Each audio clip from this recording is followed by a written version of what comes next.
கர்த்தர் உனக்கு செய்த எண்ணில்லாத நன்மையை மறவாதே மறவாதே. உன்னையும் என்னையும் என்றும் காக்கும் ராஜனை, உன்னையும் என்னையும் என்றும் காக்கும் ராஜனை மறவாதே மறவாதே. கர்த்தர் உனக்கு செய்த எண்ணில்லாத நன்மையை மறவாதே மறவாதே.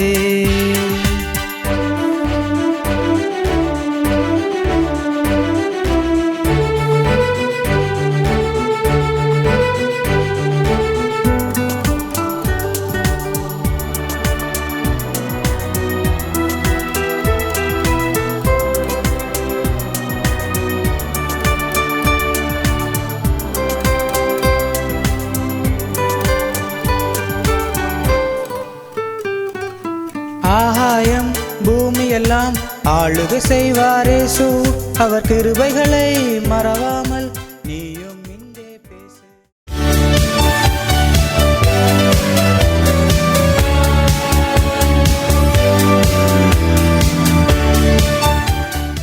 வணக்கம். இந்த நாளில் சின்ன சின்ன வெளிச்சங்களில் இன்னொரு புதிய சிந்தனையை தெரிந்து கொள்வோம். ஒரு தெருவில் ஒரு யாசகம் கேட்கிறவர், ஒரு பிச்சை கேட்கிறவர் பிச்சை கேட்டுக்கொண்டே போகிறார். அப்போ ஒரு வீட்டில் இருக்கிற அம்மா கொஞ்சம் இருங்கன்னு சொல்லிட்டு சாப்பாடு, தன் வீட்டில் இருக்கிற அரிசி அவருக்கு போடுறதுக்கு முன்னால் விளையாடி கொண்டிருந்த பிள்ளையை கொண்டு வந்து கூப்பிட்டு அவன் கையால் எடுத்து அரிசியை போட சொல்கிறான். உடனே அதே மாதிரி இந்த குழந்தைய எடுத்து போடுது. அந்த பிச்சைக்காரனும் நீங்கள் நல்லா இருக்கணும், உங்கள் குழந்தை நல்லா இருக்கணும் வாழ்த்திட்டு போயிடுறான். இன்னும் 2 வீடு தள்ள பிறகு இதே மாதிரி இந்த பிச்சைக்காரர் பிச்சை கேட்கும்போது அந்த வீட்லேயும் ஒரு அம்மா அரிசி போடுறதுக்கு முன்னால் விளையாடிக்கிட்டு இருந்த தான் குழந்தைய கூப்பிட்டு அது கையால் போட சொன்னாங்க. அந்த குழந்தையும் வாத்திட்டு போயிட்டான். நீண்ட நாட்களுக்கு பிறகு இந்த 2 பேரும் மரித்து மேலோகத்திற்கு போகும்போது அதில் ஒரு குழந்தையும் ஒரு தாயும் கடவுள் அங்கீகரித்து அவர்களை தன் பக்கத்தில் சேர்த்து கொண்டார், இன்னொருத்தவங்களை கைவிட்டுட்டார் அப்படின்னு ஒரு கதை. உடனே மேலோகத்தில் இருக்கக்கூடிய ஒரு தேவதூதன் கடவுள்கிட்ட கேட்டாராம், 2 பேரும் ஒரே செயலை தானே செஞ்சாங்க. இந்த அம்மாவும் பிச்சை போடும்போது பிள்ளையை கூப்பிட்டு போட சொல்லிச்சு, அந்த அம்மாவும் பிச்சை போடும்போது பிள்ளையை கூப்பிட்டு தான் போட சொல்லிச்சு. நான் ஒருத்தருடைய செயலை நீங்கள் அங்கீகரிக்கிறீங்க, ஒருத்தருடைய செயலை நீங்கள் நிராகரிக்கிறீங்களே ஏன் அப்படின்னு கேட்டப்போ கடவுள் சொன்னாராம், 2 பேரும் ஒரே செயலை தான் செஞ்சாங்க, ஆனால் 2 பேருடைய நோக்கம் வேறு வேறு. இந்த அம்மா அங்கீகரித்தனே, அந்த அம்மா தான் பிள்ளையை கூப்பிட்டு சாப்பாடு போட சொன்னதுக்கு, அரிசி போட சொன்னதுக்கு காரணம் இந்த தர்மத்தால் வருகிற ஆசீர்வாதம் தான் பிள்ளைக்கு வரணுமே அப்படிங்கிற ஏக்கத்தோடு அவள் செஞ்சா. ஆனால் இன்னொரு தாய் தான் பிள்ளைக்கு வரணுங்கிறதுக்காக செய்யலை, நம்ம கையில் கொடுத்தா நிறைய போயிடும், குழந்தை கைனா கம்மியாக இருக்கும், அதனால் குழந்தைய கூப்பிட்டா. 2 பேருடைய செயலும் ஒன்று தான், ஆனால் உள்ளால் இருந்த நோக்கம் வேறு. நான் செயல்களை பார்த்து ஒரு மனிதனை அங்கீகரிக்க மாட்டேன், அந்த நோக்கத்தை பார்த்து தான் அங்கீகரிப்பேன் கடவுள்னு சொன்னார்னு ஒரு உருவக கதை இருக்கும். அநேக காரியங்களை இந்த உலகத்தில் நாம் செய்கிறோம். அதை ஏன் செய்கிறோங்கிற நோக்கம் நமக்கு மட்டும்தான் தெரியும். வெளி உலகத்தில் அந்த செயல்களால் நாம் பாராட்டப்படுறோம். என்ன அருமையாக இருக்காருப்பா, என்ன ஒழுங்காக கோயிலுக்கு போகிறாருப்பா, என்ன அப்படி இருக்காருப்பாருன்னா அந்த செயல்களை பார்த்துரும். ஆனால் அந்த செயலுக்குள்ளே இருக்கக்கூடிய நோக்கத்தை கடவுள் பார்ப்பார். செயல்களால் உலகத்தில் இருக்கிறவனை நீங்கள் ஏமாற்றி விட முடியும், ஆனால் உள்ளான நோக்கத்தை கடவுள் அங்கீகரிப்பார், அறிந்திருப்பார். அந்த நோக்கத்தின் அடிப்படையில் தான் நமக்கு கிடைக்கிற கிருபை, நமக்கு கிடைக்கிற அங்கீகாரம் எல்லாம். இப்போ ஒருத்தர் ரெகுலராக கோயிலுக்கு வரான் அப்படின்றவனாலே அவன் பக்தியான ஆகிட முடியாது. அவன் கோயிலுக்கு வர்றதுக்கு வேறு நோக்கமாக இருக்கலாம், யாரையாவது பார்க்க வரலாம், இல்லை தேர்தலுக்காக வரலாம், சுய லாபத்துக்காக வரலாம். ஆனால் வெளியரங்கமாக அவன் தினம் கோயிலுக்கு வரான், அது செயல். ஆனால் வருவதற்கான நோக்கம் என்ன, அதை கடவுள் பார்க்குறார். இதுதான் நம்ம பைபிளில் ஒரு அழகான பகுதி ஒன்று இருக்குது இல்லையா. இலைகளுள்ள அத்தி மரத்தை இயேசு கிறிஸ்து கண்டு அதில் ஏதாவது அகப்படுமா என்று போனார். அது அத்திப்பழ காலமாக இராதபடியால் அதில் பழம் ஒன்றுமில்லை. உடனே இயேசு கிறிஸ்து அந்த மரத்தை சபிச்சிட்டாரு. அத்திப்பழ காலமாக தான் இல்லையே, அப்போ அது மரத்து மேலே தப்பு இல்லையானா அது இலைகள் உள்ள அத்தி மரமாக இருந்துச்சு. அத்தி மரத்தினுடைய இயல்பு என்னென்னா இலைகள் இருந்தால் அங்கே பழம் இருக்கும். ஸோ இலை இருந்ததுனால பழம் இருக்குன்னு நம்பி கிட்ட போட்டார். ஆனால் அது இலையை மட்டும் காட்டி நடிக்குதுட்டா அதுகிட்ட கனிகள் இல்லை. அதுபோலத்தான் இன்றைக்கும் கிறிஸ்தவ வாழ்க்கையில் இலைகளை காண்பித்து நாம் ஏமாற்றி கொண்டிருக்கிறோமே தவிர கனிகள் இல்லாத வாழ்க்கை இருக்கிறது. செயல்களை பற்றி கவலைப்படாது. செயல்களை உலகம் பார்க்கும். பலவிதமான சடங்காச்சாரங்களை பலவிதமான விஷயங்களை நீங்கள் பின்பற்றுவீங்க. அவைகளெல்லாம் செயல்கள். அவைகளுக்கான நோக்கம் என்ன என்று கடவுள் பார்க்கிறான். நான் தான் அடிக்கடி சொல்லுவேன், உங்களுடைய முயற்சி தப்பாக இருந்தால் கூட சில நேரத்தில் நோக்கம் கரெக்டாக இருந்தால் நம்ம ஜெயிச்சிருவோம். ஆனால் எவ்வளோ தான் பிளான் பண்ணி முயற்சி செஞ்சாலும் நோக்கம் தப்பானதாக இருந்தால் நம்ம ஜெயிக்கவே முடியாது. எனவே உலகம் செயல்களை பார்த்து உங்களை தீர்மானிக்கிறது. கடவுள் நோக்கத்தை இருந்து உங்களை தீர்மானிக்கிறார்.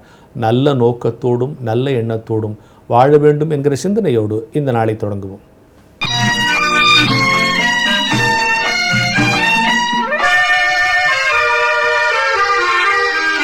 கல்வாரி அழைக்குது உன்னை, ஒரு கணம் திறவாயோ கண்ணை, எல்லோரின் பழி நீக்க தன்னை பலியில் திட துறந்தாய் வில்லை.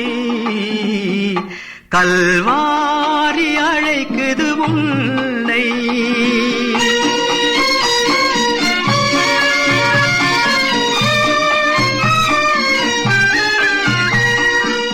உன்னை படைத்தது யாரு, அதை ஒரு முறை சிந்தித்து பாரு. அன்னை வயிற்றில் உன்னை காத்த ஆண்டவனை நினைவு கூறு. கல்வாரி அழைக்குது உன்னை.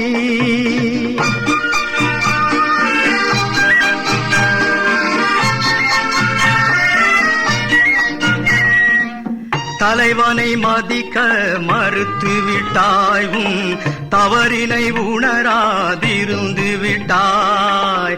விலைமதியாதவர் துணையிருந்தும் கெடும் வீணரில் உறவால் அழிந்து விட்டாய். கல்வாரி அழைக்குது உன்னை. அன்பான வான்மலர் நேயர்களே, உங்கள் யாவருக்கும் காலை வணக்கங்களையும் ஸ்தோத்திரங்களையும் நான் தெரிவித்துக் கொள்கிறேன். இந்த ஒரு சந்தி காலங்களில் உங்களை சந்திப்பதில் மிக்க மகிழ்ச்சி.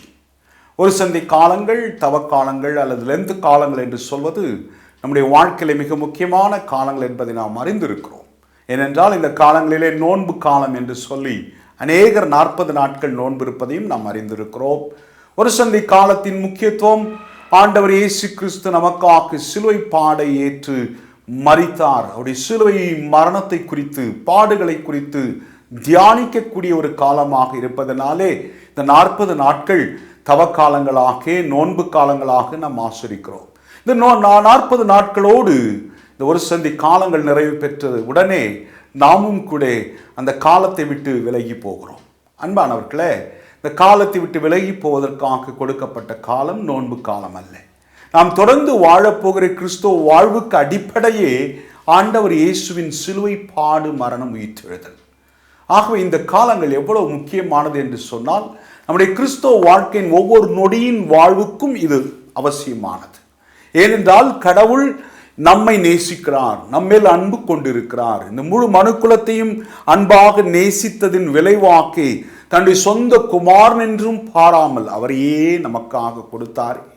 அந்த கொடுத்ததின் வெளிப்பாடு தான் இந்த ஒரு சந்தி காலம். அதற்காக நான் தியானத்திற்கென்று ஒரு வார்த்தை மாத்திரம் வாசிக்க போகிறேன். ரோமர் 5ஆம் அதிகாரம் 8ஆம் வாக்கியம். நாம் பாவிகளாயிருந்த போதே கிறிஸ்து நமக்காக மரித்ததினால் கடவுள் நம்மேல் வைத்த தமது அன்பை விளங்க பண்ணுகிறார் என்பது. அன்பானவர்களே, இந்த விளங்க பண்ணுகிறார் என்கிற வார்த்தைக்கு வேறு விதமாக சொன்னால் விளக்கம் போட்டு காட்டினார் என்ற அர்த்தம். சாதாரணமாக ஒரு பெற்றோர்கள் அல்லது தன்னுடைய பிள்ளைகளை நேசிக்கிறார்கள் என்று சொன்னால், அந்த பிள்ளை பெற்றோர்கள் உண்மையாகவே எங்களை நேசிக்கிறார்கள் என்பதை எவ்விதமாக புரிந்து கொள்ள முடியும்?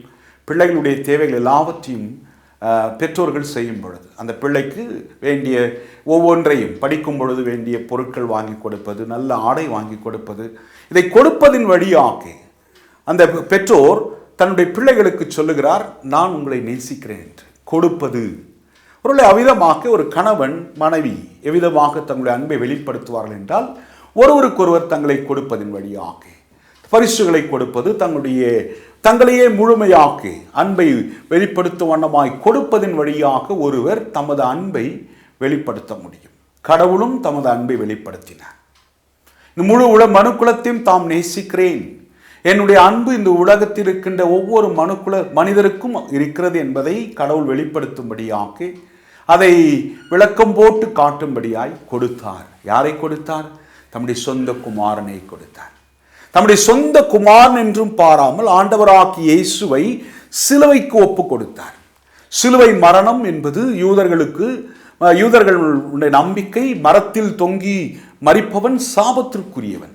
அந்த சாப சின்னமாக்கிய சிலுவையை சுமக்கும்படியாய் தம்முடைய சொந்த குமாரனாம் இயேசுவை கடவுள் அனுப்பி இந்த உலகத்திற்கு சொன்ன செய்தி, நான் உங்களை நேசிக்கிறேன், நான் உங்கள் மேல் அன்பாய் இருக்கிறேன், என் அன்பு உங்களுக்கும் உரியது, என் அன்பை நீங்கள் பெற்றுக்கொள்ள என்னுடைய சொந்த குமாரன் இயேசுவின் மரணத்தை ஏற்றுக்கொள்ளுங்கள், மரணத்தை விசுவாசியுங்கள், அந்த மரணத்தின் வழியாக அவர் சிந்திய இரத்தத்தின் வழியாக உங்களுக்கு பாவ மன்னிப்பு உண்டு என்பதை ஏற்றுக்கொள்ளுங்கள் என்பதை கடவுள் இந்த உலகுக்கு சொல்லிக்கொண்டே இருக்கிறார். இந்த ஒரு சந்தி காலங்கள் கடவுள் நமக்கு சொல்லுகிற செய்தி, நான் உங்களை நேசித்ததின் விளைவு தான் இந்த சிலுவை பாடு, என் மகனுக்கு கொடுக்கப்பட்ட சிலுவை மரணம் என்பதை சொல்லிக் கொண்டிருக்கிறார். அதைத்தான் ரோமர் நிருபத்திலே பவுலடிகளார் சொல்லும் பொழுது, நாம் பாவிகளாயிருந்த போதே, ஒரு நம்முடைய நிலை பாவிகளாயிருந்த நிலை, பாவி என்று சொல்லும் போது கடவுளை விட்டு பிரிந்திருக்கின்ற நிலை, கடவுளுடைய அன்பை விட்டு பிரிந்திருக்கின்ற நிலை, கடவுளுடைய ஐக்கியத்தை விட்டு பிரிந்திருக்கின்ற உறவை விட்டு பிரிந்திருக்கின்ற ஒரு நிலைப்பாடு தான் பாவம் என்று சொல்லப்படுகிறது. இந்த பாவ நிலையில் இருந்த போதே, நாம் கடவுளிடத்தில் சேர்வதற்கான தகுதியற்ற நிலையில் இருந்த போதே, கடவுளின் அன்பை பெற்றுக்கொள்ள தகுதி இல்லாத ஒரு நிலையில் இருந்த போதே, கடவுள் தம்முடைய அன்பை வெளிப்படுத்தும்படியாய் நமக்காக குறித்த காலத்தில் நாம் பாவிகளாக இருந்த போதே தம்முடைய சொந்த குமாரன் இயேசுவை சிலுவைக்கு ஒப்புக் கொடுத்தார். அன்பானவர்களே, இந்த ஒரு சந்தி காலங்கள் ஏதோ ஒரு குறிப்பிட்ட காலங்கள் மாத்திரமல்ல, நம்முடைய வாழ்க்கையில் எப்பொழுதும் சிலுவை நோக்கி இருக்கிறோம். இந்த சிலுவை பார்க்க இந்த சிலுவையில் மரித்த இயேசுவின் வழியாக கடவுளின் அன்பு எனக்கு கொடுக்கப்பட்டது. இந்த கடவுளின் அன்பை தகுதியற்ற நான் பெற்றுக்கொண்ட நான் தொடர்ந்து நானும் இயேசு கிறிஸ்துவுக்குள்ளாய் சிலுவையில் அறையப்பட்டிருக்கிறேன். உலகம் எனக்குள் சிலுவையில் அறையப்பட்டிருக்கிறது. என்னுடைய மாம்சம் சிலுவையில் அறையப்பட்டிருக்கிறது. பாவத்தை வெறுத்து நீதிக்கு பிழைத்திருக்கும்படியாய் ஒவ்வொரு நாளும் இந்த சிலுவை தியானங்கள் என்னை வழிநடத்துகிறது என்ற உணர்வை நாம் இந்த ஒரு சந்தி காலங்கள் மட்டுமல்ல, எல்லா காலமும் பெற்றுக்கொள்ளும்படியாக கர்த்தர் நமக்கு ஒரு வாய்ப்பை கொடுத்திருக்கிறார். ஆகவே இந்த நாளில் தியானத்திற்குள்ளாக வந்த அருமையான கர்த்தருடைய பிள்ளைகளை, நமக்காக குறித்த காலத்தில் பாவிகளாயிருந்த போதே கிறிஸ்து நமக்காக மரித்து கடவுளின் அன்பை விளக்கம் போட்டு காட்டியிருக்கிறார். அந்த அன்பை பெற்றுக்கொண்டு நாம் தொடர்ந்து அன்பில் நிலைத்திருக்கும்படியாய் கிறிஸ்துவை நேசிப்போம், சிலுவை பாடை தியானிப்போம், சிலுவை பாடுகளை நம்முடைய வாழ்வாக்கி ஏற்றுக்கொள்வோம். அவ்விதமாக ஏற்றுக்கொண்டு வாழ கர்த்தர் தாமே உங்களுக்கு உதவி செய்வாராக்கி.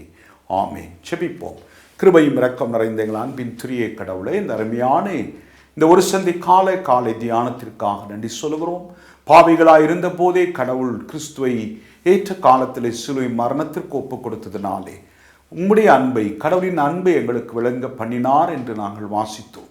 எங்களுக்காக விளக்கம் போட்டு காட்டப்பட்ட கடவுளின் அன்பை பெற்றுக்கொண்ட நாங்கள் தொடர்ந்து அந்த அன்பில் நிலைத்திருந்து சிலுவை பாடுகள் எங்களுக்குரியது என்பதை விசுவாசித்து அந்த சிலுவை தியானங்களுக்குள்ளாக எங்களை அர்ப்பணித்து உம்முடைய பிள்ளைகளாக மனம் திரும்புதலோடு புது வாழ்வுக்கென்று அர்ப்பணித்து வாழ கர்த்தர் எங்களுக்கு உதவி பாராட்டு.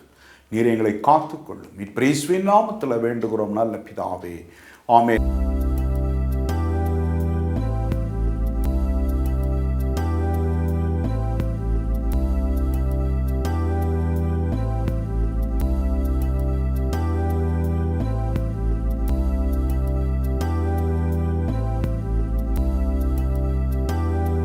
வான்மலரின் புதிய முகவரி கிறிஸ்டியன் மீடியா சென்டர் 105 பாந்தியன் சாலை 2வது தளம் மியூசியம் எதிரில் எக்மோர் சென்னை 6,08,000